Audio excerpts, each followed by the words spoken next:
Pero voy a tratar de animarme, ¿no es cierto? Porque la depresión es contagiosa.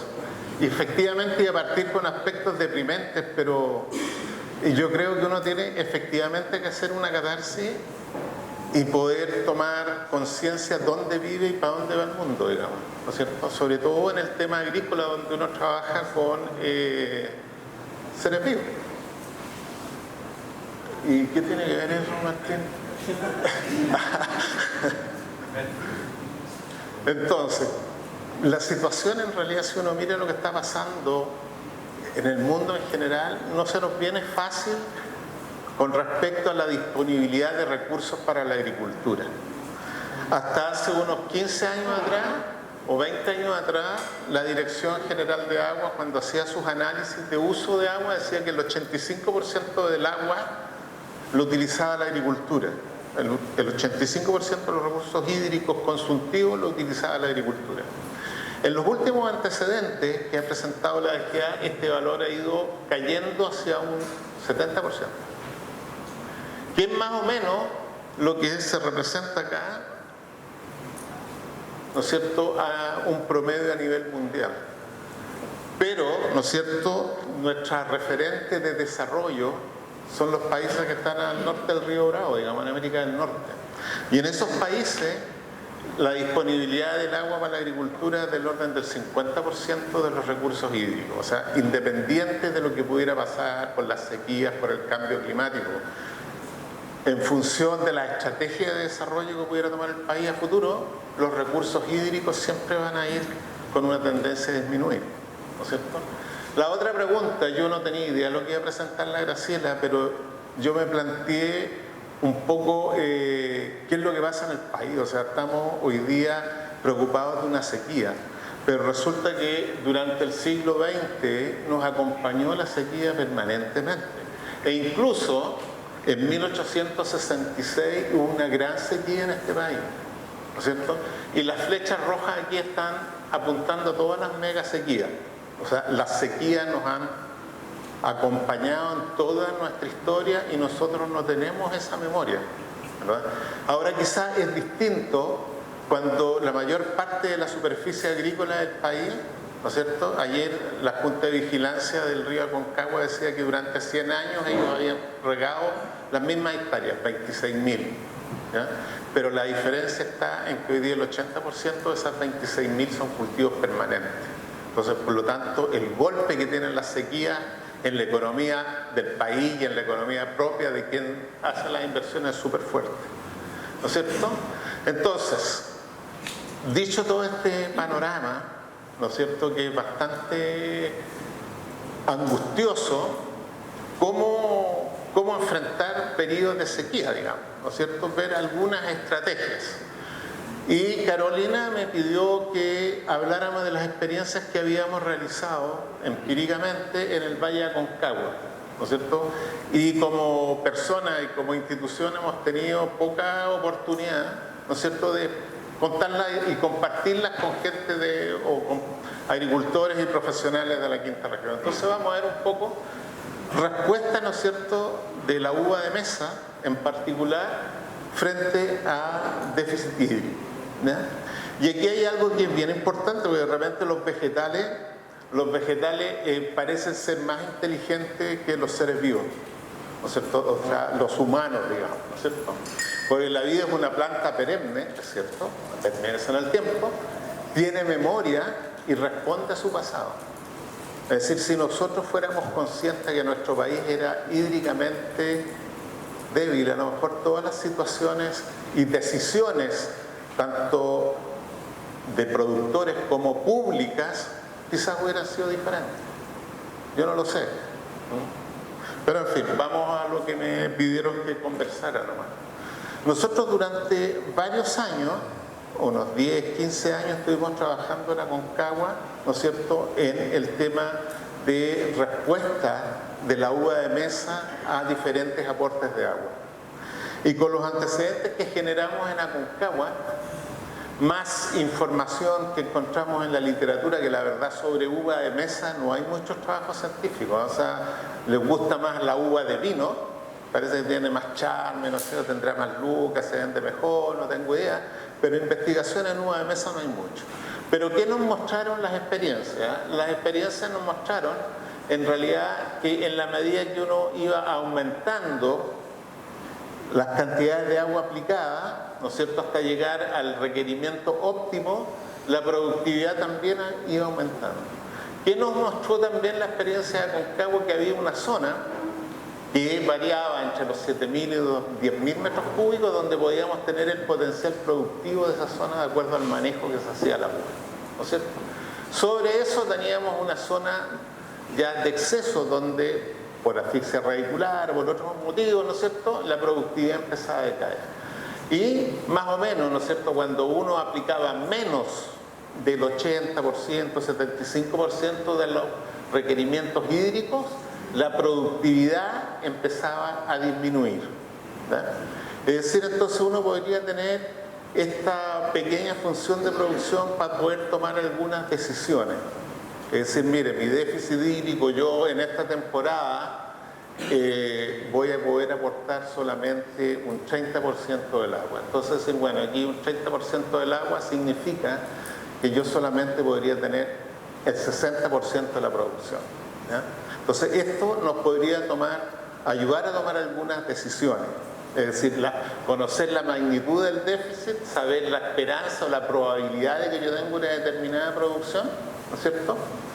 Pero tampoco la cosa es tan aritmética, porque no todas las variedades responden de la misma manera, ¿no es cierto? Nosotros tenemos variedades tempranas, variedades de media estación y variedades tardías, ¿ya? Entonces tratamos de hacer un análisis de poder separar este comportamiento varietal.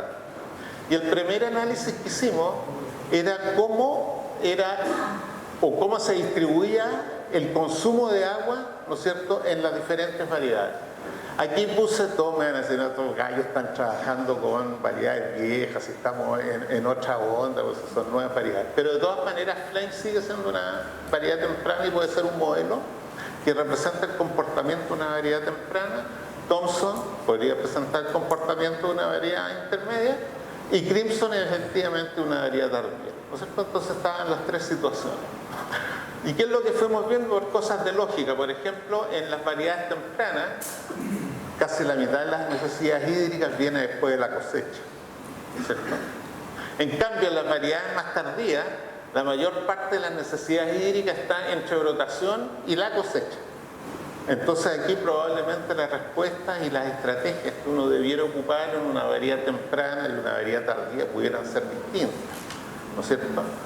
¿Qué es lo que ha sucedido o discusiones técnicas que tuvimos un montón de años atrás con los colegas que trabajan de asesores en Aconcagua?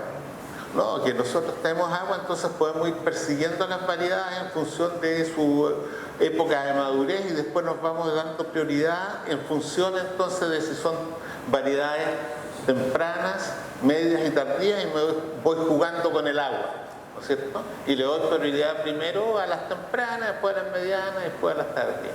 Y tratamos entonces empíricamente de demostrar qué significaba eso, ¿ya? Y primero lo que hicimos fue estudiar un poco la fenología del desarrollo de las bayas en los tres tipos de variedades. ¿Y qué pasa, no es cierto? Que esta es la curva de crecimiento de las bayas, donde aquí predomina la división celular, o sea, la cantidad de células que vamos a tener para llenar en el resto del desarrollo del grano, ¿no es cierto?, de la baya. Y todas las variedades, tanto tempranas, ¿no es cierto?, como tardías, su principal desarrollo y crecimiento, que definen más o menos el 70-80% del calibre final que vamos a tener, ¿no es cierto?, está definida entre cuaja y pinta.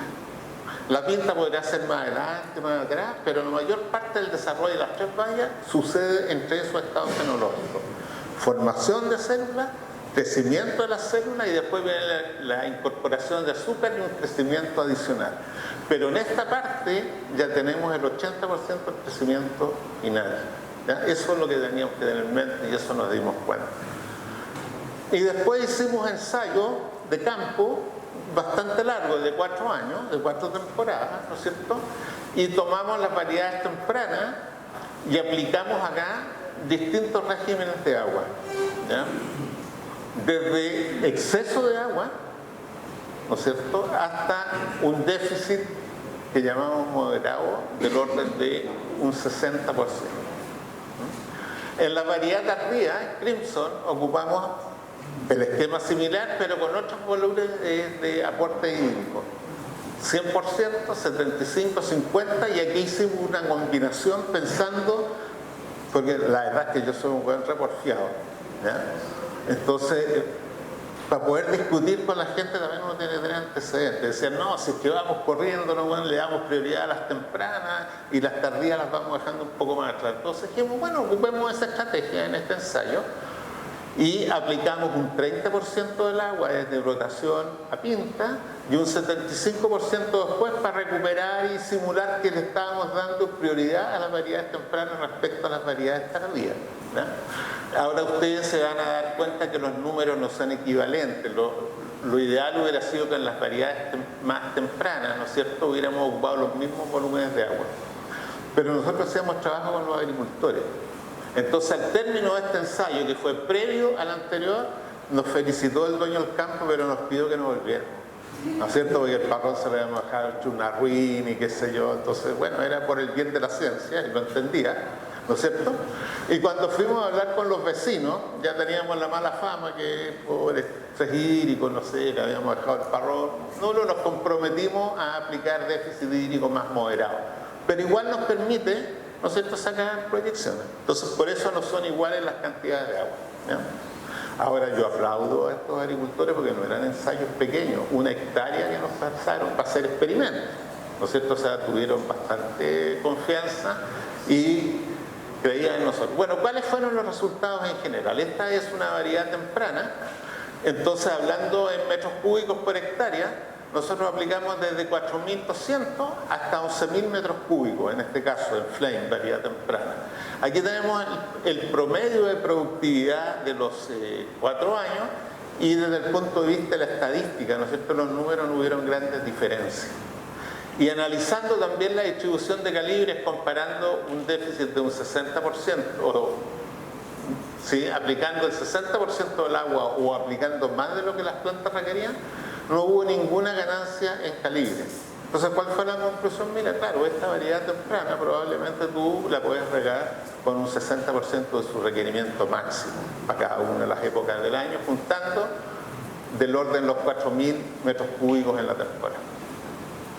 Pasamos a la variedad de media estación, a Thomson. Yo no sé si todas las variedades que hoy día son de media estación se van a comportar igual que en Thomson. ¿Qué es lo que fuimos viendo? ¿No es cierto? Que si aplicábamos el 60% del agua, o sea, los 4.200, 4.400 metros cúbicos, ya había una disminución en la producción total. Pero esa disminución en la producción total no era que todo bajara parejo, sino que también un cambio importante y significativo en la distribución de los calibres, ¿no es cierto? Aquí tenemos el 60% del agua, el 120% del agua, y cuando aplicamos el 60% del agua, la mayor parte, ¿no es cierto?, de los calibres fue de mediano a pequeño.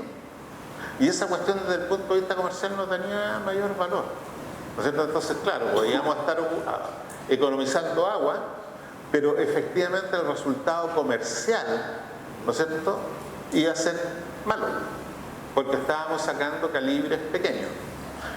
Y además, ¿no es cierto?, disminuyó mucho, no tanto, pero disminuyó la canopia, ¿no es cierto?, aumentó el paso de la luz y empezó también a aumentar la fruta más amarilla, ¿no es cierto? Entonces, desde el punto de vista productivo, o desde el punto de vista comercial, ¿no es cierto?, esa fruta, si bien es cierto la diferencia eran 3 toneladas por hectárea, ¿no es cierto?, era una fruta de menor calidad comercial y por lo tanto su valor de venta era más bajo, ¿no?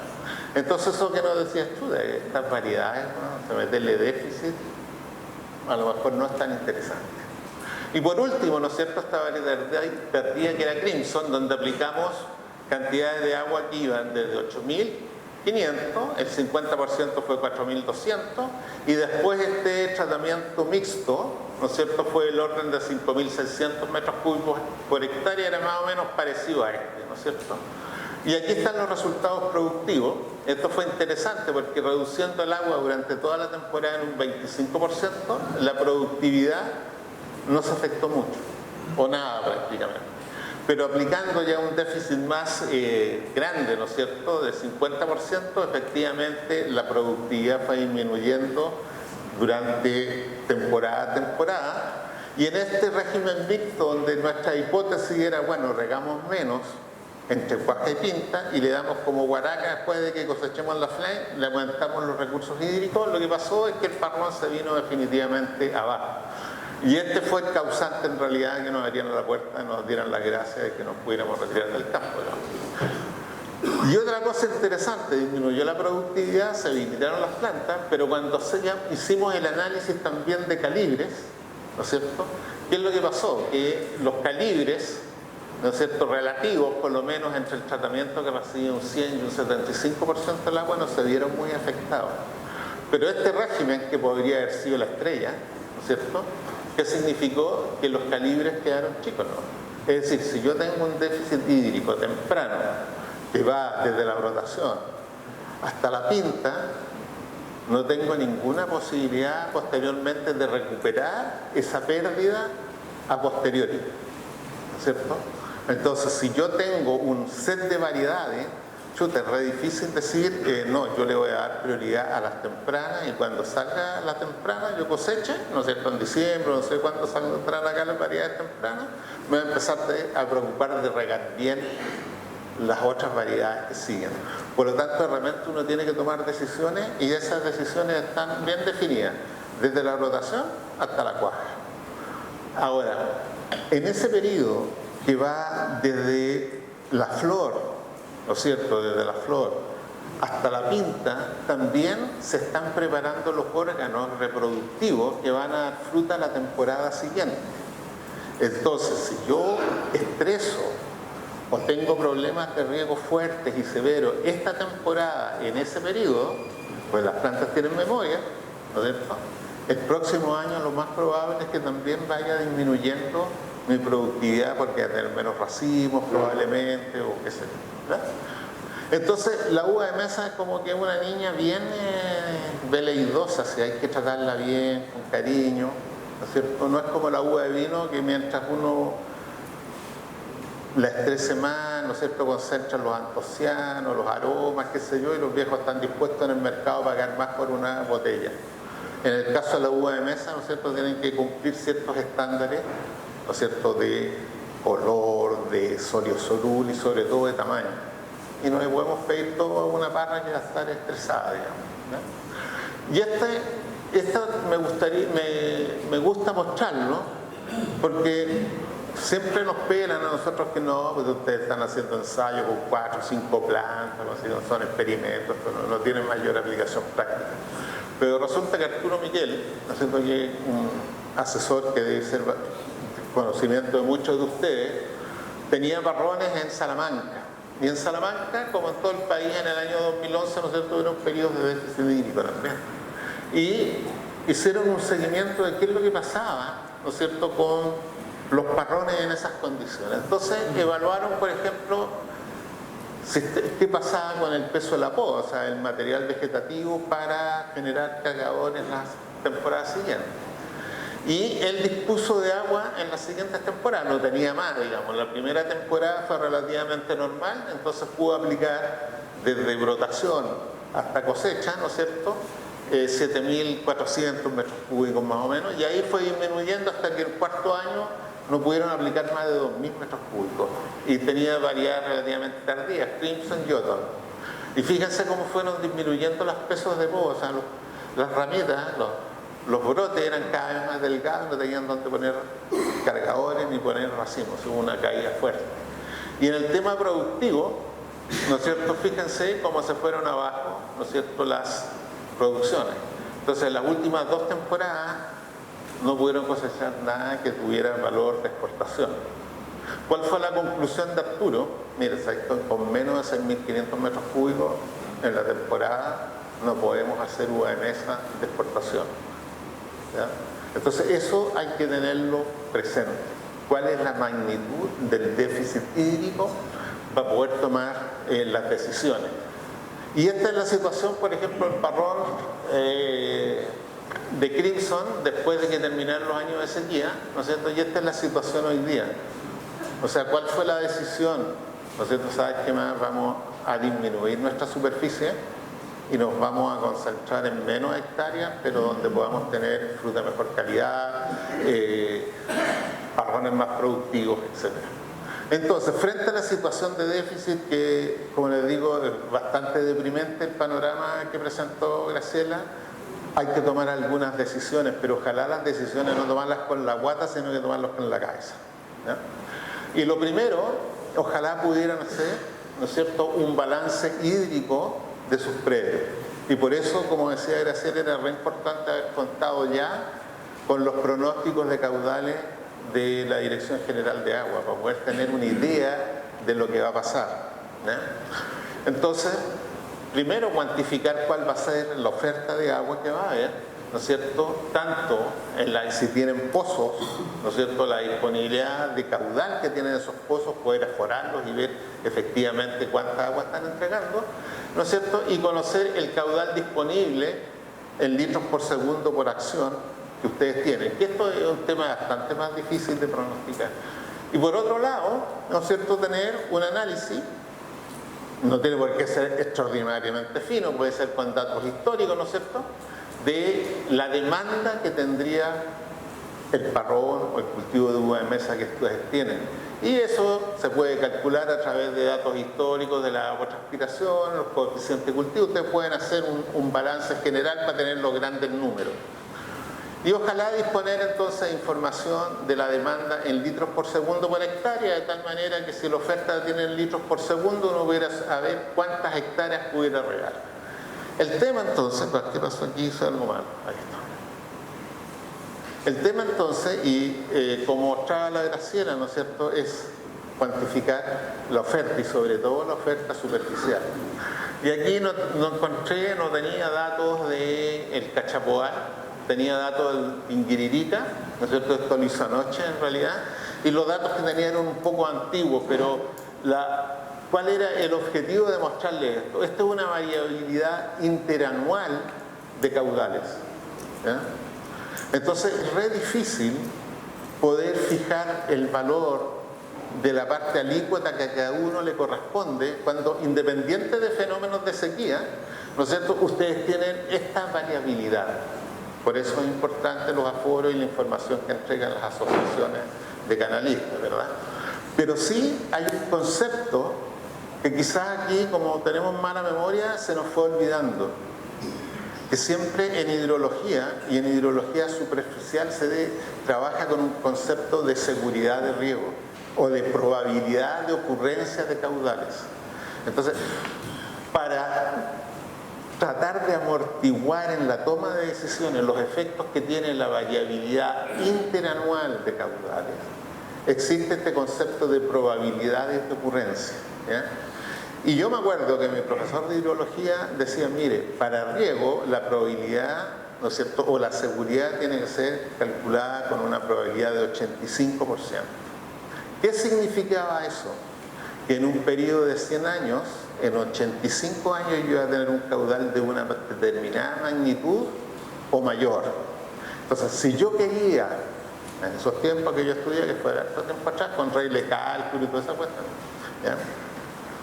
Entonces yo he podido evolucionar de la regla de cálculo al celular inteligente, una gran cosa para nuestra generación, porque ya los cabros chicos nacieron en alta tecnología. Entonces, ¿qué significa la probabilidad 85%? Que en esos periodos de 100 años, ¿no es cierto?, solamente en 15 yo tendría problemas de menor disponibilidad de agua. Y a lo mejor si nosotros hubiéramos planificado nuestras plantaciones, no lo estoy reprochando, es una reflexión, nuestras plantaciones permanentes con el concepto de seguridad de 85%, a lo mejor los temas de sequía hubieran sido a veces amortiguados. Pero puede suceder también que los periodos de sequía estaban tan separados que desde el punto de vista, ¿no es cierto?, de la inversión productiva, lo que uno podía hacer, ese periodo era suficiente para recuperar la inversión y ganar plata. También puede estar esa probabilidad. O sea, es como una ruleta rusa esta cuestión.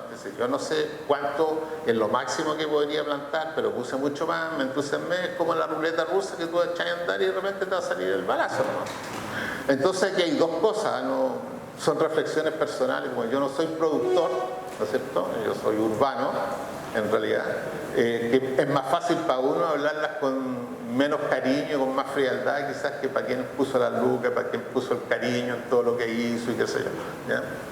Entonces, ¿qué significa eso en términos, para resumir esto? Que un caudal, por ejemplo, promedio 50%, ¿no es cierto?, representa que en 100 años, en la mitad de los años, iba a tener este caudal o menos que eso, ¿ya? Y la probabilidad 85% que va más acá abajo, ¿no es cierto?, es en 100 años, ¿no es cierto?, yo voy a tener solamente en 15 años un caudal inferior a ese. Bueno, y eso es lo que está pasando en realidad ahora, ¿eh? Porque este es el caudal que entregó la DGA el año pasado en el río Tinguiririca, o sea, más abajo del año 85%. Pero fíjense, aquí lo quería traer para una reflexión. Si ustedes, por ejemplo, hubieran planificado o están cultivando con pensando que disponiendo un caudal con esta probabilidad de ocurrencia, ¿cierto?, y tienen esta disponibilidad de agua, la magnitud del déficit hídrico va a ser esta, por lo tanto su problema es más grave. Si alguien fue más conservador, por ejemplo, dijo, mire, yo lo que voy a hacer es que voy a plantar lo que solamente el caudal 85% me asegure, entonces mi déficit hídrico va a ser solamente de esta magnitud. Por lo tanto, la estrategia que a lo mejor tiene que ocupar este señor optimista, ¿no es cierto?, para enfrentar este periodo va a ser distinta a la que utilizó este agricultor, de que era un poco más pesimista en su proyección, ¿no es cierto?, más conservador, en realidad es la palabra más adecuada. Su déficit va a ser menor, o sea, no el déficit de todos los productores va a ser de la misma magnitud, va a depender también de cuánto yo planteé respecto a los derechos o a los caudales que había disponibles, que son variables año a año, digamos. Y como siempre todo puede ser peor, ¿no es cierto?, este es el caudal del río Tinguiririca en la sequía del año 68 o 69. O sea, todavía puede ser peor la cosa. Bueno, si pensamos entonces, haciendo un ejercicio simple, y esto no es que sea preciso, pero sí yo lo que quiero es dejarles la invitación a que puedan hacer el ejercicio, hacer este balance hídrico en cada caso particular. Aquí tenemos la demanda, tenemos diciembre, enero y febrero, y más o menos la demanda en los meses de máxima en riego tecnificado en uva de mesa está en el orden de los 0,75 litros por segundo por hectárea, ¿ya? Aquí tenemos el caudal de los litros por segundo, ¿no es cierto?, por acción en el río, del río Tinguiririca. Esto puede cambiar en los canales, yo no sé si toda la distribución es igual, pero eso lo saben mejor ustedes que yo. Lo único que me interesa es un poquito mostrarles cómo lo podrían hacer, ¿no es cierto? Entonces tenemos los litros por segundo por acción, tenemos los litros por segundo por hectárea, y aquí tenemos entonces las hectáreas que yo podría regar con cada una de las acciones que dispongo. En el caso del caudal de 85%, por ejemplo, en teoría, ¿no es cierto?, una acción del río podría permitir regar 3,5 hectáreas, pero el año pasado, con el caudal que había, yo podría regar bien 2,5 hectáreas solamente. Entonces, si uno pudiera tener ahora esa información, entonces a lo mejor ustedes podrían ir planificando mejor qué es lo que pudieran hacer en función de la magnitud del déficit. Y si se acuerdan del grafiquito ese que relacionaba porcentaje de satisfacción de la demanda respecto a la productividad y el comportamiento que tienen las variedades, a lo mejor podrían tomar algunas decisiones que pudieran ser, bueno, ¿saben lo que pasa? Yo, de acuerdo a la magnitud de mi déficit, puedo hacer medidas de mitigación, es decir, arreglármelas con el agua que tengo para regar todo mi huerto, ¿no es cierto?, todo mi barronal, o bien tomar medidas que son más dolorosas y más estructurales, no sé, por lo que tenía pensado plantar ahora, no plantarlo, ¿no es cierto?, o si tengo cuarteles que están muy al límite en su productividad y ya los tenía más o menos sentenciados por algunos años a adelantar esas decisiones, de tal manera de poder concentrar mayor cantidad de agua en menor superficie para tener un producto, ¿no es cierto?, de la calidad que me están demandando los mercados de afuera, que les importa un pucho que Chile esté con déficit hídrico y qué sé yo, sino que les interese un determinado abastecimiento de frutas de calidad. Entonces, ahí hay decisiones que tomar, pero la magnitud de la decisión que tomar va a depender de la magnitud del déficit hídrico. Las medidas paliativas que vamos a ver son eso, paliativas, ¿no es cierto? O sea, son para mitigar los problemas, no para solucionarlos definitivamente. Y entremos un poco a eso. Y en función de la conversación que tenía con la Graciela, yo me centré básicamente en riego localizado. Pero pensé, chuta, aquí a lo mejor los canales entran a turno. Y muchas veces que yo he venido aquí al valle, los agricultores que tienen riego localizado, no sé si en los últimos años ha cambiado, tienen un deserenador. O sea, hay muchos productores que no tienen un tranque asociado al riego localizado. No sé si estoy hablando tonteras, pero es lo que yo me acuerdo de un tiempo atrás. ¿Y qué pasa entonces si los canales entran a turno y yo no tengo acumuladores para regar por riego localizado? Porque el riego localizado, mal que mal, tengo que regar con más frecuencia que en el riego superficial, porque estoy aplicando una cantidad de agua que me va a limitar el equipo de riego, ¿cierto? Entonces, bueno, ¿cómo voy a enfrentar esa situación si no tengo tranque y me ponen turno cada 15 días? Entonces a lo mejor hay que volver al riego por inundación y aprovechar el suelo como un estanque. ¿Cómo voy a evitar? Estas son reflexiones que me salieron recién, O sea, entonces, ¿cómo voy a evitar, por ejemplo, el escurrimiento en las colas? Chuta, a lo mejor al final de los surcos de riego voy a tener que poner un pretil y que el agua me quede inundando y tener una especie de taza de arroz ahí para poder salvar la situación, porque a lo mejor son especulaciones mías, por favor, me va a llegar un montón de agua en corto momento y yo la voy a tener que tirar adentro del campo. Si tengo riego localizado y no tengo tranque, no me queda otra. Si tengo un acumulador, obviamente tendré que tirarla adentro de mi acumulador y la distribuiré, ¿no es cierto?, hasta el próximo turno. ¿Ya? Bueno, pero en todo caso, aquí es bien importante entonces desde el principio, si tenemos riego localizado y supongamos que tenemos el tranque y tenemos esa solución resuelta, ¿no es cierto?, preocuparnos de hacer la evaluación de los emisores, regular los equipos, controlar la presión, o sea que el sistema funcione lo mejor posible, ¿no es cierto? De tal manera que cada plantita reciba su gotita, poca, pero que todas reciban relativamente bien su cantidad de agua. El otro punto importante también, y que puede funcionar bastante bien en esta región y que se debiera haber hecho, ¿no es cierto?, son los riegos de invierno. Cuando uno sale a viajar, lo primero que hace es llenar el estanque de benzina del auto para partir con 400 o 600 kilómetros sin problema. Y dependiendo de la capacidad de estanque del suelo, esa cantidad de agua puede alcanzar más o menos. Entonces, el riego de invierno, y la mayor parte de los trabajos que nosotros hicimos en Aconcagua, teníamos ese concepto, riego invernal. Si las precipitaciones normales o las precipitaciones del año son inferiores a las normales, simulemos las precipitaciones que habían de tal manera de llegar al inicio de temporada con el suelo a capacidad de campo, o sea, el suelo con el estanque lleno. Y en el ejemplo este que yo les mostraba, ¿no es cierto?, de riego de 60% en Flame, la mayor parte, el diferencial de agua lo fue aportando el suelo, ya casi en la pinta, ¿no es cierto?, ya fue casi puro aporte de agua del suelo. Entonces, sí, aquí los suelos en la región son bastante heterogéneos, tienen suelos arcillosos, pesados, ¿no es cierto?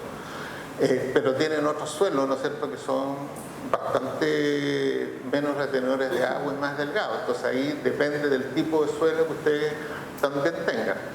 Pero agua que venga hoy día a lo mejor hay que tirarla en el suelo. Si no tienen estanque, acumulémosla en el perfil de suelo. Si yo tengo por ese motivo tomar una decisión de decir, ¿sabes qué me da este cuartel porque no se portó bien, porque en diferentes razones, porque esta agua vale menos, que se lo tienen que sacrificar? ¿no es cierto?, por lo menos esta agua les va a aguantar para que el parrón empiece, ¿no es cierto?, o se sostenga o se mantenga un poco mejor, ¿no es cierto? Y si ustedes no han aprovechado la capacidad de estanque del suelo en este periodo de invierno, están perdiendo una oportunidad, ¿no es cierto?, de poder enfrentar mejor la situación. Otro tema también, ¿no es cierto?, es si tienen acumuladores, uno se preocupa normalmente de forrar con plástico las paredes o compactar bien para evitar la infiltración, pero una pérdida importante de agua puede llegar a ser también la evaporación directa que se está produciendo por los tranques. Nosotros hicimos algunos ejercicios con bandejas de evaporación y le fuimos poniendo mallas Rachel de distintas densidades, ¿verdad?, para ver qué significa eso desde la pérdida directa de agua.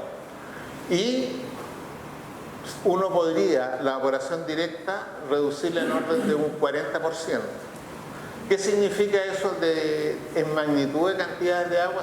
Va a depender del tamaño del embalse en realidad, de la superficie, del espejo del embalse o del acumulador. Pero sí habría que, ojalá, cubrir ese embalse porque van a necesitar algas de partida, ¿no es cierto? Y lo otro es la evaporación directa. Entonces esa es otra medida que uno podría tomar, ¿verdad?, para controlar. El otro tema es el control de maleza, ¿no es cierto? Es un tema importante. Nosotros no tenemos datos cuantificados, pero si uno va a la literatura y ve cuánto es el consumo de agua, por ejemplo, de huertos que tienen cubiertas vegetales como sistemas de manejo, el consumo de agua adicional es del orden de un 30%. Entonces uno podría simular o imaginarse que las malezas, ¿no es cierto?, son una fuente importante de extracción de agua. Incluso aquí están controladas las malezas químicamente, ¿no es cierto?, en la enchilera y no la sobrehilera donde está entregando el agua al goteo. Entonces yo lo que estoy dando a la planta se lo están llevando una parte importante de las malezas. O sea, chao maleza. Ese es otro elemento de mitigación. ¿Ya? El otro tema es ayudarle un poquito a las plantas también, ¿no es cierto? Ahora a las plantas que van a quedar pagando el pato, ¿no es cierto?, para que sus hermanas se salven, tenemos que ayudarlas. A lo mejor hay que descargarlas completamente de racimo. Y probablemente, y eso a lo mejor Martín tiene más antecedentes que pueda darles después desde el punto de vista fisiológico, en un determinado momento podarlas, ¿no es cierto?, para disminuir su consumo de agua, ¿verdad? O sea, hacer una poda fuerte de verano, que de todas maneras, ¿no es cierto?, la sequía va a tener un efecto en el próximo año también. Eso lo tienen que tener presente. O sea, no se trata, yo pasé la sequía, ¿no es cierto?, y el próximo año estamos al otro lado, no, porque ya quedó definido en esta primavera el problema. Pero sí hay que proteger las plantas y eliminar racimos, no estrujarlas mucho. ¿Ya? Y lo otro, entonces, es tratar de, dicho lo anterior, ahora de buscar alguna forma de aumentar la eficiencia en el uso del agua que yo estoy aplicando a las plantas. Es decir, que el agua que yo aplico la utilice efectivamente la planta. ¿Ves? Aquí hay un tema que se me había olvidado, que se me ocurrió recién en realidad, que en Aconcagua la mayor parte de la superficie son cultivos permanentes, ¿verdad? Pero aquí en esta región también hay muchos cultivos anuales, ¿no es cierto? Entonces también en función de la magnitud de los déficits, a lo mejor de repente, no sé, pues se me ocurre que ir a conversar con los vecinos que tienen cultivos anuales y arrendarle el agua, comprarle el agua por la temporada, no sé, puede haber alguna situación, entre comillas, de mercado local del agua, que quienes tienen cultivos permanentes de más valor, ¿no es cierto?, puedan resolver ese problema pagándole a quien tiene cultivos anuales, ¿no es cierto?, la expectativa, o no sé cómo se barajará acá, o si es realista, o los precios se fueron por las nubes, como pasaba con los fardos de pasto, no tengo idea, pero puede ser una situación adicional. Pero bueno, volvamos a lo nuestro. Entonces, ¿qué es lo que pasa? Nosotros tenemos varias formas, ¿no es cierto?, después que uno riega, el agua se mueve, digamos. Una forma, ¿no es cierto?, o algo que puede suceder es que cuando uno riega tiene mucho escurrimiento superficial, ¿no? Y también que el agua se vaya por percolación profunda más allá de la zona de raíces. Y esos son temas que hay que más o menos cuidarlos. Aquí hay muchos suelos, yo he visto muchas situaciones donde el riego por goteo inunda la superficie, sobre todo en los suelos más pesados. Probablemente ahí habría que hacer alguna labor superficial de rascar el suelo un poco para favorecer la infiltración, o en los camellones, ¿no es cierto?, en las platabandas que tienen una forma así, hacerle una forma más cóncava, de tal manera que el agua que no alcance a infiltrar quede aposada, ¿no es cierto?, sobre la hilera de plantas. Otro punto importante, nosotros aplicamos el agua y hay dos formas que esa agua pasa hacia la atmósfera. Una es por evaporación directa, es decir, el agua que queda aposada superficialmente que se pierde hacia la atmósfera, y la otra es el agua que pasa a través de la planta y transpira, y realmente el agua que es responsable de la productividad es esta, por la que transpira. Por lo tanto, como estrategia, nosotros debiéramos eliminar en lo mayor posible la evaporación directa, ¿no es cierto?, y ya sea el escurrimiento superficial y la percolación profunda. Entonces, ¿qué es lo que estamos viendo? Y este es un aviso. Esta parte es un tema estratégico y un aviso. Los programas de riego en general, si uno los quiere llevar a cabo, ¿no es cierto?, ocupa la evapotranspiración de referencia y un coeficiente de cultivo. Ahora, ese coeficiente de cultivo está relacionado con el desarrollo de la canopia de los cultivos. Entonces puede suceder en este año que ustedes tienen menos canopia, que el requerimiento hídrico de la planta también sea menor porque es más chico. Entonces yo debería aplicarle el agua en función de lo que ella va a extraer, ¿ya? Y en la línea estamos trabajando un sistema de una plataforma agrícola satelital que permite determinar, ¿no es cierto?, la evolución del desarrollo de los cultivos, temporalmente y espacialmente. Y aquí, por ejemplo, hay dos variedades, ¿no es cierto?, Arra 29 y la Mailén de línea, ¿no es cierto?, que tienen un comportamiento estacional de crecimiento distinto. Entonces, si yo ocupo, por ejemplo, un coeficiente de cultivo único, a lo mejor en un caso puedo estar aplicando más agua o en otro caso menos agua. Esto nos puede ver una evolución también temporal. Imagínense que hay dos variedades, una que tiene una mayor cobertura y una que tiene una menor cobertura, y por lo tanto las aplicaciones de agua que yo le puedo hacer es menor. Ahora, aquí ustedes se pueden meter a esta página web, ¿no es cierto?, y esto está para usarse en forma gratuita. El usuario es Plus y la clave también es Plus. Y si ustedes tienen interés, ¿no es cierto?, se pueden comunicar conmigo, me mandan un correo electrónico a gseyes@inia.cl, se organizan, ¿no es cierto?, y podemos hacer una capacitación para que puedan usar esta plataforma, en tomar decisiones. Ya lo hemos hecho con los profesionales de GESE, en 2 semanas más trabajamos con los profesionales de FUSAN, ¿no es cierto?, lo hemos hecho con los profesionales de Subsole. Sería interesante que las organizaciones de regantes también pudieran meterse para ver cómo están evolucionando sus situaciones, porque esto se puede hacer tanto en frutales como en cultivos. Uno ve la superficie verde nomás que hay. Y el otro tema importante, ¿no es cierto?, que hay que preocuparse ahora, de alguna forma también llevar un control de humedad de suelo, o sea, bastante calicata, para ver cómo se está distribuyendo el agua, etc. O sea, asegurarse que el agua que yo estoy aplicando en realidad quede en el suelo y disponible para las plantas. Ahora, el otro tema es irse preocupando de que el agua que yo apliqué, y ya estoy seguro que quedó en el perfil de suelo, la usen las plantas y no se pierda por evaporación. En Aconcagua nosotros hicimos algunos trabajos por algunos años y nos mostró que el componente de evaporación directa desde el suelo no era menor. Sobre todo, ¿no es cierto?, cuando el parrón estaba iniciando su periodo de crecimiento.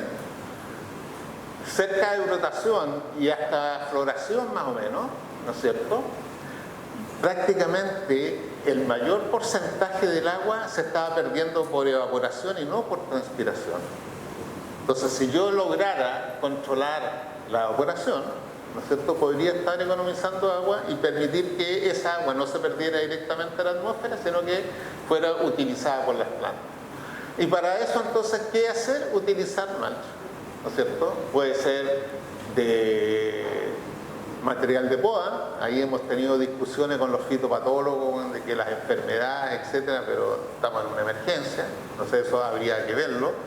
Puede ser paja, o puede ser el no tan popular hoy día plástico, ¿no es cierto? Y hicimos algunos ejercicios de evaluación, qué significaba el consumo de agua con mulch o sin mulch. Y aquí tenemos una situación, por ejemplo, de porcentaje de la evapotranspiración que corresponde a la evaporación de agua directa sin mulch, que varía entre un 15 y un 20%, y con mulch que uno la puede reducir fuertemente, ¿no es cierto?, a menos de un 5%.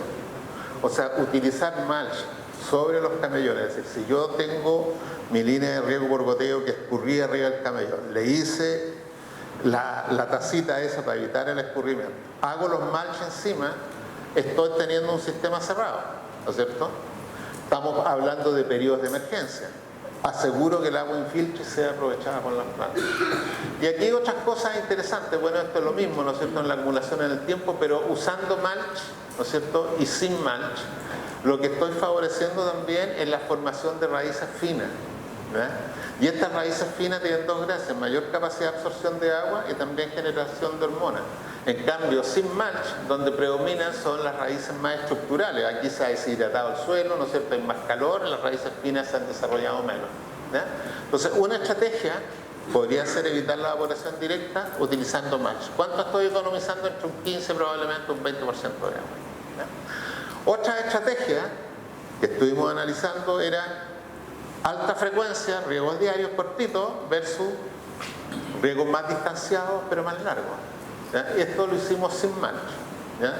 ¿Qué significó? La línea roja es el contenido de humedad del suelo a 40 centímetros, ¿no?, de riegos diarios sin mulch, ¿no es cierto? Y la línea azul es un riego de menor frecuencia, ahí están las frecuencias de riego, ¿no es cierto?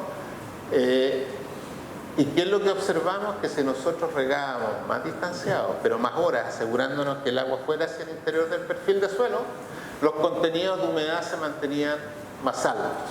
Incluso en este caso los riegos diarios, de repente tuvimos que dar un riego largo, ¿no es cierto?, porque el suelo se estaba secando demasiado.